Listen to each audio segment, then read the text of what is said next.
on parle du film. T'as-tu une scène préférée?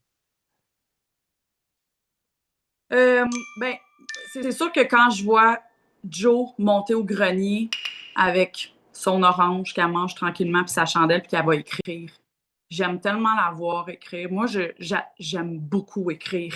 Ok, Fait que moi, je pense que je me suis toujours vue en Joe, tout le temps. Puis ok. j'ai toujours eu cette espèce de désir et de vouloir d'aider ma famille, mes frères et sœurs. Moi, je suis l'aînée, j'ai 5 frères et sœurs plus jeunes. Puis, je pense que j'ai beaucoup de points en commun avec Joe. Beaucoup. Elle a, elle a l'air hors norme, des Elle normes l'était tu aussi. sais, c'est ça qu'elle est plus fonceuse, elle est vraiment à comparer aux femmes de ces années-là où est-ce qu'il fallait qu'ils soient toujours bien mis, puis toutes ces affaires-là.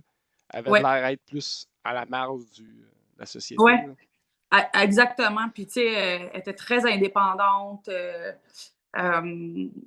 je pense qu'elle était très libre d'esprit, mais le papa March, leur père leur enseignait ça aux filles aussi. Parce que quand je suis allée visiter la maison Orchard House, il y a une école une, qui a l'air aujourd'hui d'un petit cabanon, là. OK. Mais c'était une école différente que le père March avait bâtie pour éduquer ses filles. Il était déjà en avance et différent, disons, de leur temps parce que il connaît son père aussi, puis la méditation transcendantale, il était là-dedans. Puis cette famille-là connaissait Henry David Thoreau. Henry David Thoreau qui est parti vivre dans les bois qui est un autre auteur.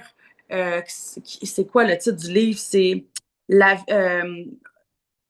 la vie dans les bois, là, je pense en français, mais Thoreau, là, c'est un grand philosophe d'une vie minimaliste, de sortir de normes. C'était un libre penseur. Puis il était ami avec Henry David Thoreau, là, cette famille, la famille March. Puis je suis allée aussi au cimetière Sleepy Hollow. Le cimetière Sleepy